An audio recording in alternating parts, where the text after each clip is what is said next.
अस्सलाम वालेकुम YouTube family.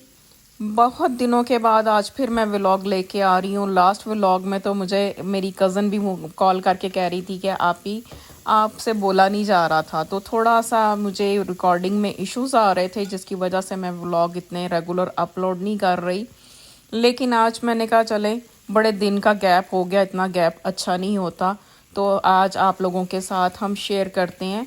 यहाँ पे एक बहुत फेमस जो बर्गर शॉप है जहाँ से बच्चे बर्गर लेके आते हैं, बर्गर फैक्ट्री जिसका नाम है, उसकी रेसिपी जो मैंने बनाना शुरू की है, क्योंकि बाहर से आपको बहुत महंगा मिलता है। यही सेम टेस्ट सेम बर्गर आपको बाहर से बहुत ज़्यादा एक्सपेंसिव पड़ जाता है। और ये कि फिर आप इतना खुल के खा नहीं सकते बच्चों को, जैसे एक एक ही मील लेते हैं फिर वो अपना ना बजट कंट्रोल करने के लिए। लेकिन घर में आप बच्चों को एक से ज़्यादा दे सकते हैं। मेरा बेटा मुझे कहता कि मम्मा, जब आप कोई चीज़ बाहर से आती है ना, आप उसके इंग्रेडिएंट्स चेक करना शुरू करती हैं, लाइक उसको मेमोराइज़ करती हैं। क्योंकि मैं जैसे ही टेस्ट करती हूँ चीज़ें, मैं उसको चेक करना शुरू करती हूँ कि इन्होंने इसके अंदर क्या डाला है। मैंने फ़र्स्ट ट्रायल दी कि हमारा बिल्कुल वही स्टाइल जो हमारा पाकिस्तानी स्टाइल होता है कि इसमें गलावट वाला कुछ ना कुछ डाला कीमे में, जिसकी वजह से उसका टेस्ट बिल्कुल भी एग्जैक्टली वो नहीं बनता, ख़राब हो जाता है, मैं कह सकती हूँ। मैं बहुत ज़्यादा गोरों का जो है ना फूड नेटवर्क चैनल होता था यहाँ पे बहुत देखा करती थी। जब इतने हमारे यहाँ पे चैनल्स नहीं होते थे, तो मैं हमेशा इनका जो फूड नेटवर्क देखती थी और इनकी कुकिंग को देख देख के कॉपी करती थी और सारी चीज़ें। समटाइम मैं सोचा करती थी कि ये लोग बीफ को इतना कम पकाते हैं, हमारे यहाँ तो बीफ को इतना पकाया जाता है कि उसको पका पका के हम पागल कर देते हैं, लेकिन ये लोग बहुत कम बनाते हैं। तो आहिस्ता आहिस्ता करते करते कुछ एक्सपीरियंस से कुछ बनाते बनाते मुझे ये जो एक्सपीरियंस हुआ है कि वाकई ही बीफ को हम जितना ज़्यादा पकाते हैं उतना ख़राब हो जाता है। बहुत देर पहले एक शेफ़ ने बताया था कि हम चिकन ब्रेस्ट को जितना ज़्यादा कुक कर लेते हैं वो उतनी हार्ड हो जाती है। हम लोग देखते हैं ना कि हमारे सालन में चिकन ब्रेस्ट हो, होल चिकन हम जब बनाते हैं तो वो बहुत चुई सा होता है, तो वो जो हार्ड हो जाता है, इसलिए उसको बहुत कम पकाना होता है। हमारा होता है कि पानी चिकन का ड्राई हो जाएगा तो वो फ्लेवर बनेगा, नहीं, बीफ का और चिकन ब्रेस्ट का जो जूस उसके अंदर थोड़ा सा रहना चाहिए। तो बस इस तरह की एक्सपीरियंस करते करते मैंने एक दफ़ा बनाया, ख़राब हुआ, दूसरी दफ़ा बनाया, थोड़ा बेटर हुआ, और तीसरी दफ़ा बनाया तो मेरा बेटा पूछता है कि मम्मा, ये एग्जैक्टली वही टेस्ट है, आपने इसमें डाला क्या है?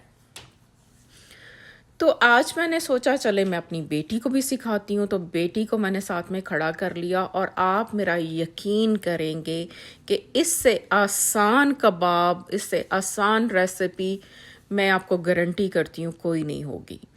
हमारे यहाँ हम जब कबाब बनाने लगते हैं, चपली कबाब बनाते हैं, प्याज चॉप होता है, अदरक लहसुन चॉप होता है, प्याज को हम स्क्वीज़ करते हैं किसी कपड़े में ताकि उसका पानी निकल जाए, स्पाइसेस डालते हैं, मसाले समटाइम भूनते हैं, या फिर समटाइम हम शान के मसाले यूज़ करते हैं। इतना काम होता है, इतना मेस होता है जिसकी कोई हद नहीं। फिर उसको मैरिनेशन के लिए रखते हैं कुछ घंटों के लिए, और उसको फिर हम जो है वो बना पाते हैं। लेकिन ये ऐसी रेसिपी है कि ना इसमें हमें मैरिनेशन की ज़रूरत है, ना ही हमें इतने झंझट की ज़रूरत है। और लुक देखें आप, मेरे पास लेटस नहीं था, मैं इसमें लेटस भी लगाती हूँ, लेकिन मेरे पास लेटस ख़त्म हुआ हुआ था। और आप लोगों को पता है यहाँ पे हमारे पास कोई छोटा मोटा तो है ही नहीं कि जा छोटे जाके ये ला दो और छोटे वो कर दो, हमें खुद ही जाना पड़ता है। तो अब मैं तो इतनी लेज़ी हुई हुई थी कि मेरा कोई भी मूड नहीं था कि मैं जाके ड्राइव करूं और फिर वो लेटस लेके आऊं और इसमें सैंडविच में लगाऊं। बच्चों को मैं कहती होती हूँ कि ये इसी तरह से कबूल कर लो। बेटा मुझे पूछने लगा, मैंने कहा भाई आई डोंट माइंड, अगर आप लोग ला सकते हो तो ले आओ, मैं नहीं जा सकती। तो मैं कुकिंग करते हुए इतना थक जाती हूँ सम टाइम कि मेरा बिल्कुल भी दिल नहीं करता बाहर जाने को। मैं हमेशा कुकिंग से पहले ग्रॉसरी वाला काम करती हूँ, उसके बाद वाला काम सवाल ही पैदा नहीं होता। कबाब तो ये हम बीफ के थे, और बीफ कबाब मैं और मेरे मियाँ इतने पसंद नहीं करते, तो उनके लिए मैंने साथ में ये चिकन मैरिनेट करके रखा हुआ था, उसको मैंने एयर फ्रायर में रखा और बेक किया। फिर इसके साथ हमने चटनी और जो भी अगर बचा हुआ सालन है वो चल जाता है, या फिर इसके साथ ही चटनी और रोटी खाई जाती है, बिल्कुल पाकिस्तान की तरह से। मुझे याद है गर्मियों में हम मम्मी से कहा करती थे कि अम्मी आप सालन ना बनाएं, आप जस्ट पकौड़ियाँ मंगवा लें, हम उसके साथ रोटी खा लेंगे, क्योंकि गर्मियों में सालन खाने को बिल्कुल दिल नहीं करता था। और ये एवोकाडो स्प्रे जो है यहाँ मैं कास्को से लेके आती हूँ, 2 की बॉटल होती है, ये बहुत अच्छा स्प्रे होता है।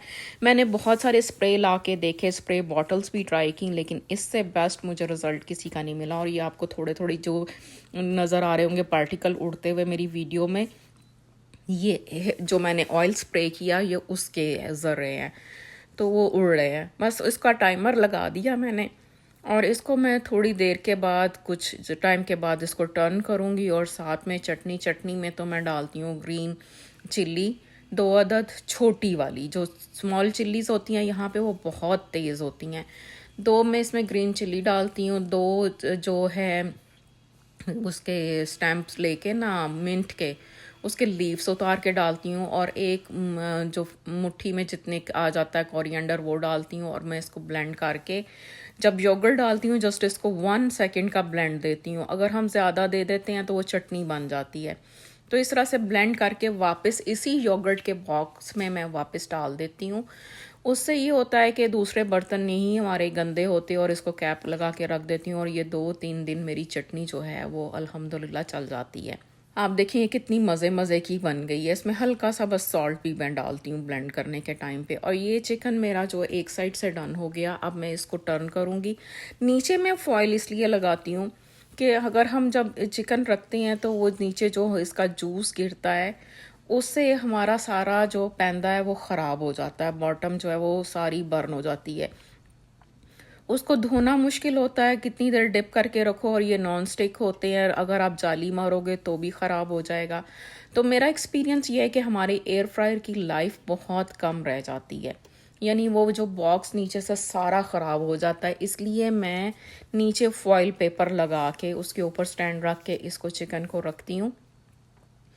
अगर आपके पास स्टैंड नहीं है तो आप चिकन को फॉइल के ऊपर भी रख सकते हैं। उसका बेनिफिट ये है कि मेरा जो नीचे से उसका पैंदा बिल्कुल भी बर्न नहीं होता और बहुत आसानी से साफ़ हो जाता है। और ये अच्छा भी लगता है, वरना जब हमारा पैंदा जो है बर्न होना शुरू हो जाता है उसके बाद हमें जितना मर्ज़ी क्लीन कर लें उसके ऊपर अजीब से एक निशान रह जाते हैं। और वो जब आप उसको निकालते हो, यूज़ करते हो या किसी के सामने निकालते हो, जैसे कि मैंने अब जैसे आपके सामने स्क्रीन के लिए निकाला, तो वो बहुत ही बुरा सा लगता है। इसलिए ये मेरी आदत है कि मैं नीचे इसको फॉइल पेपर लगा देती हूँ। और जब फ्राइज़ वगैरह बनानी होती हैं, कुछ और चीज़ होती है, तो नीचे इसका स्टैंड के ऊपर मैं जो जाली होती है उसके ऊपर इनका जो लाइनर मिलता है एयर फ्रायर का वो रख के इसको यूज़ करती हूँ। इस तरह से एयर फ्रायर की लाइफ ज़्यादा हो जाती है, वो हमारा नीट एंड क्लीन लगता है और बहुत अच्छा होता है। और एयर फ्रायर में बने हुए चिकन का टेस्ट एग्जैक्टली ऐसे होता है जैसे आपने गैस पे बारबेक्यू किया हो। वो जो हमारे गैस के बारबेक्यू होते हैं ना बाहर के, वो वाला टेस्ट आता है। इसमें कोयले का टेस्ट नहीं होता, कोयले वाला जो हमें फ्लेवर ज़्यादा अच्छा लगता है। अब बहुत सारे लोग ये कहेंगे कि ये अनहेल्दी है, फॉइल अनहेल्दी है, कुछ लोग कहेंगे कोयला अनहेल्दी है, कुछ लोग कहेंगे कि गैस अनहेल्दी है। तो मेरा ये आंसर है कि हमारे यहाँ अब तो कुछ भी हेल्दी नहीं रहा, हर चीज़ ही अनहेल्दी है। क्योंकि जितनी हम टेक्नोलॉजी में आते जाते हैं, ये लाइट्स, ये फ़ैन, बल्ब, हर चीज़ आपको जो है नुकसान देती है। तो इसलिए इन चीज़ों के मैं इतना डीप नहीं जाती। मैं उस चीज़ में जाती हूँ कि अपनी ज़िंदगी को आसान बनाएं, खुद भी आसानियाँ रखो और लोगों के लिए भी आसानियाँ बांटो। मेरा चिकन रेडी हो गया और मैं अपनी प्लेट बनाना शुरू कर गई हूँ। मुझे तो लगी हुई थी भूख और फटाफट से मैंने कहा टेस्ट करूँ, लेकिन इतना गर्म था हाथ नहीं लग रहा था। अब देखिए इसका टेक्सचर देखें, इसकी अंदर से ये टेंडर होता है, बाहर से ये बिल्कुल रोस्ट होता है। और कबाब की रेसिपी मेरी और मेरी बेटी की साथ साथ सुने। 4 पाउंड मीट है इसके अंदर, ये 2 टीस्पून सॉल्ट, सम क्रश पेपर, गोरे आपको पता है रेड चिल्ली नहीं डालते, ओके, सम ब्लैक पेपर, वो लेके आओ उधर से, विनीगर नीचे होना, या सो अबाउट ये विनीगर भी जो है ये भी इसको लाइक का सॉफ्टन करता है, कुकिंग प्रोसेस होता है इसमें। लाइक अ टेबल स्पून इसमें डालेंगे हम विनीगर। Then salt 2 teaspoon. ये क्वार्टर जो है वो बेकिंग सोडा और मीट टेंडराइज़र या फिर पपाया पेस्ट भी डाल सकते हैं इसके हम। And black pepper and crushed paper, that's it. Mix well.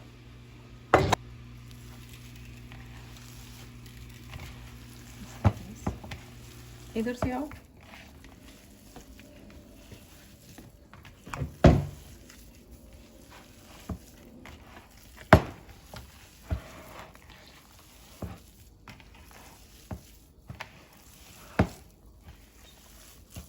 If you want you can wear gloves, but gloves के साथ प्रैक्टिस मोर चाहिए। टायर्ड हो गई आयला। ओके लुक एट मी, ये देखो।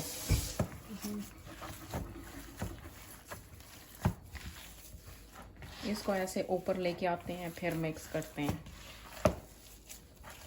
और इसको इतना मिक्स करना है हमने, ये ऐसे काइंड ऑफ स्टिकी हो जाता है। और चल करो मिक्स, इसका कबाब की शेप दो।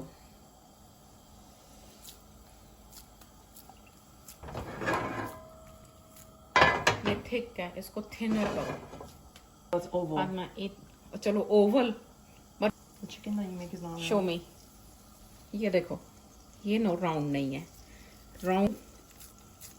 roasting your line. हाँ, I'm roasting you online. What that mean? ये देखो, look at the thin, check करो इसकी थिकनेस चेक करो। इसको ऐसे डाल के भी हम प्रेस कर सकते हैं, कहीं नहीं जाता आपका हाथ।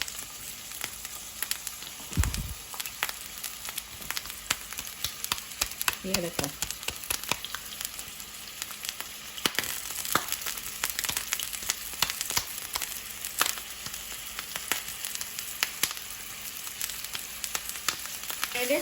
गुड है बट स्मॉलर है ये। Yeah, because I इसने श्रिंक हो जाना, थोड़ा सा मीट लो, इसने श्रिंक हो जाना, बन का साइज नहीं रहना।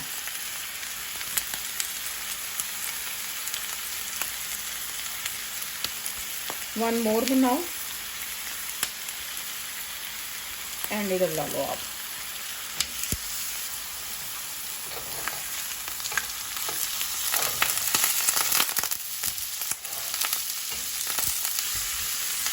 अगर आपने सैंडविच में नहीं लगाना तो आप ऐसे ओवल बना सकते हो, वो डिश में रखे हुए अच्छे लगते हैं। जस्ट ये साइड पे सेंटर दो, थोड़ी सी ये राउंड हो गया, ये देखो।